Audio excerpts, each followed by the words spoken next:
നമസ്കാരം. തദ്ദേശ തെരഞ്ഞെടുപ്പിനുള്ള നാമനിർദ്ദേശ പത്രിക സമർപ്പിക്കാൻ ഇനി മണിക്കൂറുകൾ മാത്രം ബാക്കി. എന്നാൽ ഇപ്പോഴും കോൺഗ്രസിൽ തമ്മിലടി തീർന്നിട്ടില്ല. സ്ഥാനാർത്ഥി നിർണയത്തെ ചൊല്ലി കേരളത്തിൽ അങ്ങോളം ഇങ്ങോളമുള്ള ജില്ലകളിൽ കോൺഗ്രസിൽ അടിയോട് അടിയാണ്. ഇപ്പോൾ ഇതാ ആലപ്പുഴയിലെ യൂത്ത് കോൺഗ്രസിന്റെ ജില്ലാ പ്രസിഡന്റിന് സീറ്റ് നൽകിയില്ല എന്നതിന്റെ പരാതി ഫേസ്ബുക്കിലൂടെ യൂത്ത് കോൺഗ്രസ് ജില്ലാ പ്രസിഡന്റ് MP പ്രവീൺ പങ്കുവച്ചു. ഒരു മത്സ്യത്തൊഴിലാളിയായ അച്ഛനും മകനും നേരെ അനീതി, നിരാശ മാത്രമാണ് ഫലമെന്ന് MP പ്രവീൺ കുറിക്കുന്നു. അമ്പലപ്പുഴ ഡിവിഷനിൽ നിന്ന് സ്ഥാനാർത്ഥിയാകണമെന്ന ആഗ്രഹമാണ് MP പ്രവീൺ ഉന്നയിച്ചത്. അതേസമയം MC കണ്ണനാണ് ഇക്കുറി DCC സീറ്റ് നൽകിയത്. ഇതിലുള്ള അതൃപ്തിയാണ് ഇപ്പോൾ മറനീക്കി പുറത്തു വരുന്നത്. അതേസമയം തന്നെ എറണാകുളം ജില്ലയിലും വലിയ അതൃപ്തി സീറ്റ് നിർണയത്തെ തുടർന്ന് പുകയുന്നു എന്നുള്ള വാർത്തകൾ പുറത്തു വരികയാണ്.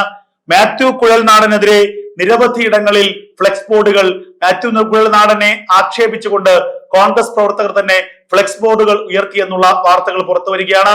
വാളകം പഞ്ചായത്തിലെ സ്ഥാനാർത്ഥി നിർണയത്തിലുള്ള അതൃപ്തിയാണ് മാത്യു കുഴൽനാടനെ ആക്ഷേപിച്ചുകൊണ്ടുള്ള ഫ്ലെക്സുകൾക്ക് പിന്നിൽ എന്നുള്ള വിവരവും പുറത്തു വരുന്നു. ഇതിനിടെ വയനാട്ടിൽ നിന്നുള്ള യൂത്ത് കോൺഗ്രസിന്റെ സംസ്ഥാന സെക്രട്ടറിക്ക് സീറ്റ് നിഷേധിച്ചതിലും വലിയ കലഹം അരങ്ങേറുകയാണ്.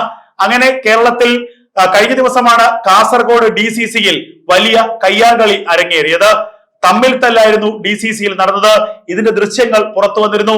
എന്നാൽ പാർട്ടി നടപടിയെടുത്തതാകട്ടെ ദൃശ്യങ്ങൾ പുറത്തുവിട്ട കോൺഗ്രസ് നേതാവിനെ പാർട്ടിയിൽ നിന്ന് സസ്പെൻഡ് ചെയ്തുകൊണ്ടാണ് കോൺഗ്രസ് നടപടിയെടുത്തത്.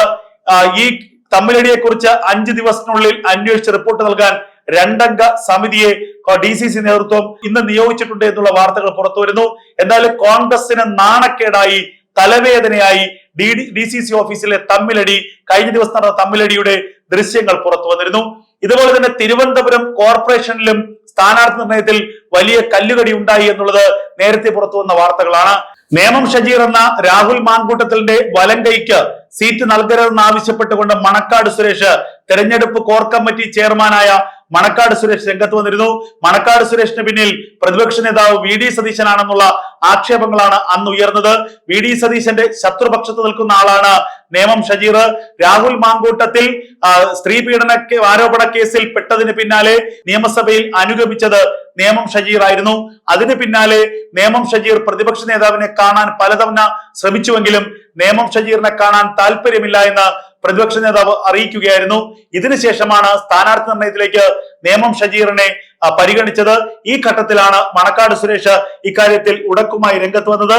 ഒടുവിൽ K മുരളീധരന്റെ താല്പര്യപ്രകാരം നേമം ഷജീറിനെ തന്നെ നേമത്തെ സ്ഥാനാർത്ഥിയാക്കി തീരുമാനിക്കുകയായിരുന്നു. ഇങ്ങനെ ഒറ്റപ്പെട്ട ഇടങ്ങളിൽ മാത്രമല്ല, കേരളത്തിലെ മിക്ക ഇടങ്ങളിലും കോൺഗ്രസിന്റെ സ്ഥാനാർത്ഥികളെ ചൊല്ലി വലിയ തർക്കങ്ങൾ അരങ്ങേറുകയാണ്. സ്ഥാനാർത്ഥിത്വത്തെ ചൊല്ലി കോൺഗ്രസിൽ നിന്ന് രാജിവെച്ചത് ഡസൻ കണക്കിന് പേരാണ്. എന്തായാലും തദ്ദേശ തെരഞ്ഞെടുപ്പിൽ കോൺഗ്രസ് തമ്മിലടിയിൽ മുഴുകിയിരിക്കുന്നു എന്നുള്ള വാർത്തകൾ പുറത്തു വരുന്നു. കോൺഗ്രസ് പാർട്ടിക്ക് ആകെ നാണക്കേടായി DCCയിലെ തമ്മിലടിയുടെ ദൃശ്യങ്ങളാണ് കഴിഞ്ഞ ദിവസങ്ങളിൽ പുറത്തു വന്നത്. ഇപ്പോഴിതാ ആലപ്പുഴയിലെ യൂത്ത് കോൺഗ്രസിന്റെ ജില്ലാ പ്രസിഡന്റ് തന്നെ പ്രതിഷേധവുമായി സോഷ്യൽ മീഡിയയിൽ രംഗത്ത് വന്നിരിക്കുന്നു.